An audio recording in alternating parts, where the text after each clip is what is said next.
Warga, kendaraan listrik saat ini memang mulai populer. Banyak dari masyarakat yang saat ini tertarik coba menggunakan berbagai jenis kendaraan listrik, baik itu mobil listrik, motor listrik, hingga sepeda listrik. Omong-omong masalah sepeda listrik nih warga, kami menjumpai Pak Rahmat, seorang yang rela mengeluarkan uangnya untuk mengubah sepeda kesayangannya menjadi sepeda listrik. Memangnya kenapa ya? Apa sih keunggulannya sehingga sepeda konvensional disulap menjadi sepeda listrik?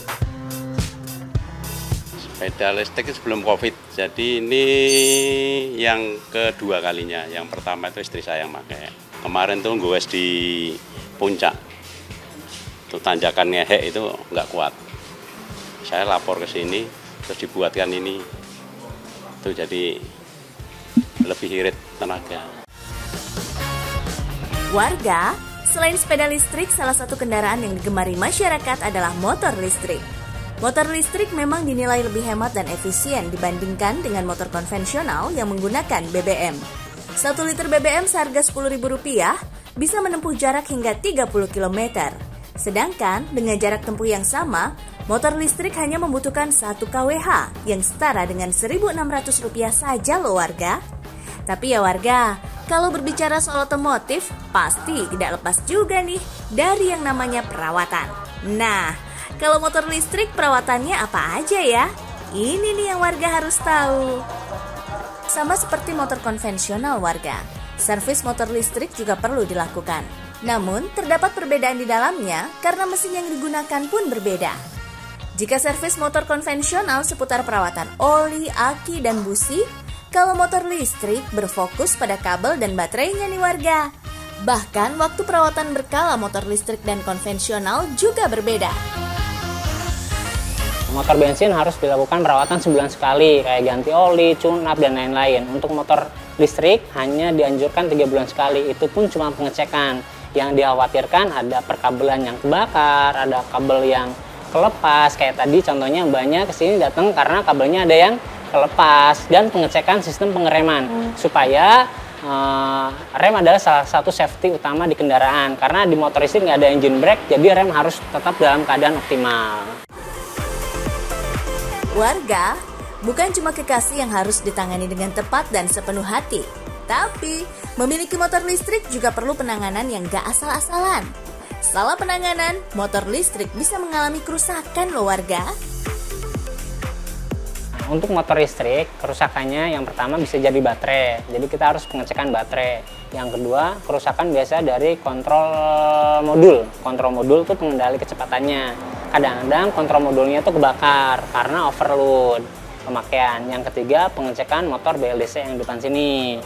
Itu harus dicek karena kebanyakan kebiasaannya tuh habis lewat banjir atau habis lewat genangan air, sehingga air bisa masuk ke dalam yang menyebabkan motor BLDC-nya atau motor listriknya tuh kekaratan, sehingga motornya bisa mogok.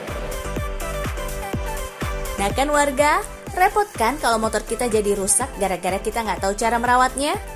Biar para warga nggak salah dalam menangani motor listrik, kita kasih bocoran gimana caranya. Jadi motor listrik itu yang pertama biar nggak cepat rusak harus dilakukan perawatan selama 3 bulan sekali untuk melihat sistem atau perkabelan atau setiap komponen yang ada di motor listrik supaya tetap dalam keadaan optimal. Jangan ditempatkan motor di tempat yang terkena air hujan. Jadi harus kalau hujan harus dimasukin ke dalam rumah atau ditaruh bagasi supaya nggak kehujanan. Selalu lakukan pengecasan motor listrik setelah pemakaian. Jadi mendingan tiap hari dicas, tiap sore dicas supaya baterai selalu dalam keadaan penuh. Untuk pengecasan tuh nggak boleh overcharge. Jadi mendingan pengecasan itu setiap pulang kerja jam 6 sore sampai sebelum tidur jam 9 malam udah harus dicabut supaya baterai nggak overcharge. Kenapa? Karena baterai pada saat di overcharge maka baterai akan cepat rusak, performanya akan menurun dia. Nah itu dia warga, cara untuk merawat motor listrik agar tetap prima dipakai berkendara. Bijak saat membeli, bijak juga saat menggunakan. Makanya warga harus tahu.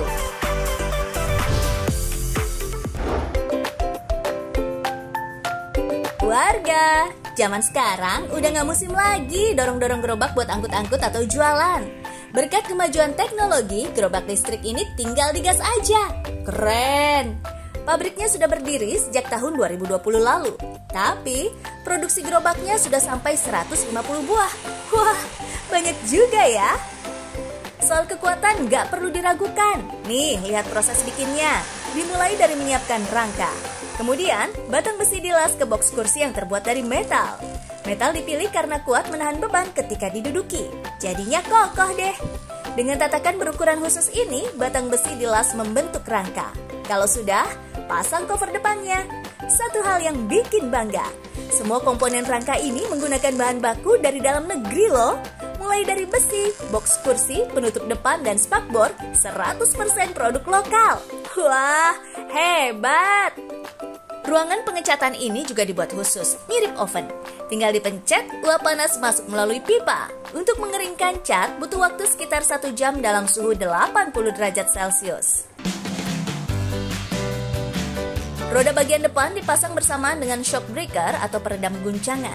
Kalau roda bagian belakangnya dipasang dengan posisi yang terhubung pada mesin penggerak yang memiliki daya sebesar 800 watt.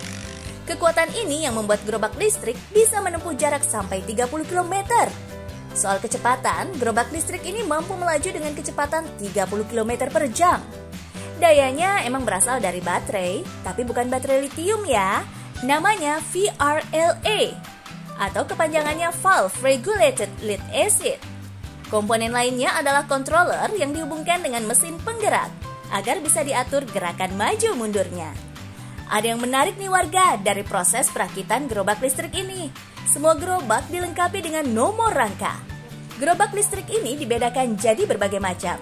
Ada tipe retro yang menggunakan gerobak berbahan kayu, ada tipe light metal yang lebih ringan, ada juga tipe grab yang berbentuk gerobak sampah dan kargo yang berfungsi untuk membawa paket dan bisa juga dijadikan peti pendingin atau cooler box. Gerobak listrik ini dilengkapi dengan moda pengaman. Kalau rem tangan belum diturunkan, gerobak nggak akan bisa digas. Untuk ukurannya, gerobak listrik memiliki panjang 280 cm dengan lebar 88 cm. Nggak makan tempat kan? Beratnya juga cuma 600 kg dan mampu mengangkut beban seberat 300 kg. Untuk penggunaan normal, baterainya cukup awet. Baterai ini bisa tahan 2 hingga 3 tahun. Dipakai lewat jalan menurun atau menanjak pun oke, asal kemiringannya nggak lebih dari 30%. Gerobak listrik ini cukup handal kan? Dari segi biaya, gerobak berdaya listrik dirancang lebih irit dibandingkan dengan bahan bakar bensin. Kalau dihitung-hitung, untuk jarak 1 kilo hanya butuh biaya Rp45. Sementara kalau pakai bensin bisa sampai Rp261. Lebih mahal 5 kali lipat. Udah ramah lingkungan, irit biaya dan tenaga kan? Emang mantap deh energi masa kini.